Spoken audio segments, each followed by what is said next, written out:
നമ്മൾ ഇന്നത്തെ വീഡിയോയിൽ റോട്ടക്കിൻ്റെ വാട്ടർ ബാത്ത് ഷേക്കർ എങ്ങനെയാണ് ഓപ്പറേറ്റ് ചെയ്യുന്നതെന്നുള്ള കാര്യത്തെക്കുറിച്ചിട്ടാണ് നോക്കുന്നത്. അപ്പോൾ ഇതാണ് വാട്ടർ ബാത്ത് ഷേക്കർ. അപ്പോൾ ആദ്യം തന്നെ ചെയ്യേണ്ട കാര്യം അഡ്യൂക്കേറ്റ് ആയിട്ടുള്ള വെള്ളം ഉള്ളിൽ നിറയ്ക്കുക എന്നുള്ളതാണ്. അപ്പോൾ കസ്റ്റമറിന് എന്തോരം ആവശ്യത്തിന് വെള്ളം വേണോ ആ ആവശ്യത്തിനുള്ള വെള്ളം അകത്ത് ഫില്ല് ചെയ്യേണ്ടതാണ്.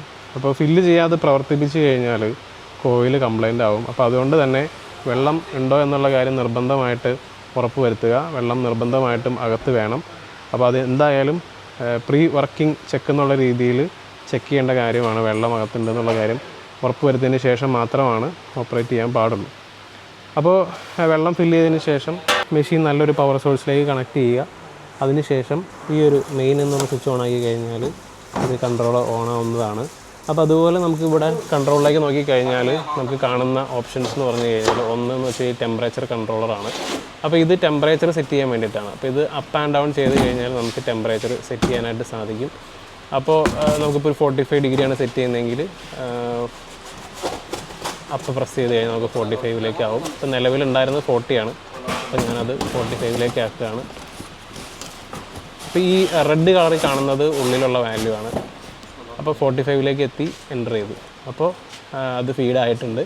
അപ്പോൾ ഈ കാണിക്കുന്നത് അകത്തുള്ള വാല്യൂ ആണ് കാണിക്കുന്നത്. വെള്ളത്തിൻ്റെ നിലവിലുള്ള ടെമ്പറേച്ചറാണ് കാണിക്കുന്നത്.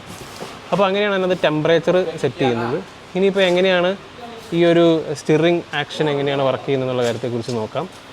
അപ്പോൾ അതിന് 2 ഓപ്ഷൻസ് ഉണ്ട്. ഒന്നെന്ന് വെച്ച് കഴിഞ്ഞാൽ മാനുവൽ മോഡിൽ വർക്ക് ചെയ്യുക എന്നുള്ളതാണ്. വിത്തൗട്ട് ടൈമർ ഇല്ലാതെ നമുക്ക് എത്ര നേരം വേണമെങ്കിലും ഈ ഒരു ഷേക്കിംഗ് ഓപ്പറേറ്റ് ചെയ്യാനായിട്ട് ഈ ഒരു സെറ്റ് എന്നുള്ള ബട്ടണിൽ പ്രസ് ചെയ്യുക. അപ്പോൾ ഇവിടെ ഒരു ഇൻഡിക്കേറ്റർ തെളിഞ്ഞതായിട്ട് നമുക്ക് കാണാം, റെഡ് ഇൻഡിക്കേറ്റർ.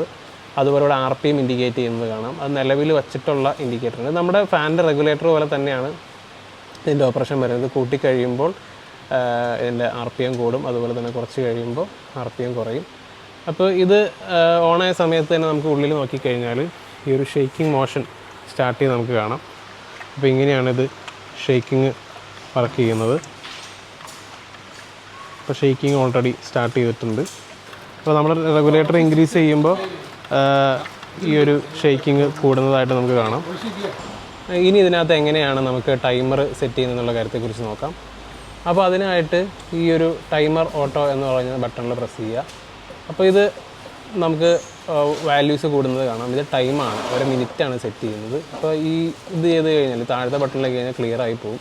അപ്പോൾ നമുക്കൊരു 5 മിനിറ്റാണ് സെറ്റ് ചെയ്യേണ്ടതെങ്കിൽ ഈ ടൈമർ ഓട്ടോയിൽ ഞെക്കി കഴിഞ്ഞിട്ട് 5ൽ വയ്ക്കുക. അപ്പോൾ നമുക്ക് ബ്ലിങ്ക് ചെയ്യുന്ന ഒരു സംഭവം കാണാം.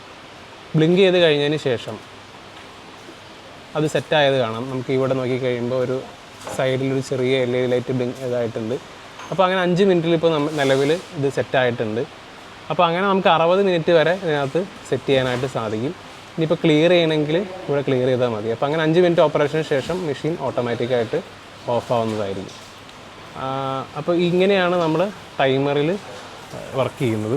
അപ്പോൾ ഈ 2 ഓപ്ഷൻസാണ് മെഷീനകത്തുള്ളത്, വിത്ത് ടൈമർ ആൻഡ് വിത്തൗട്ട് ടൈമർ.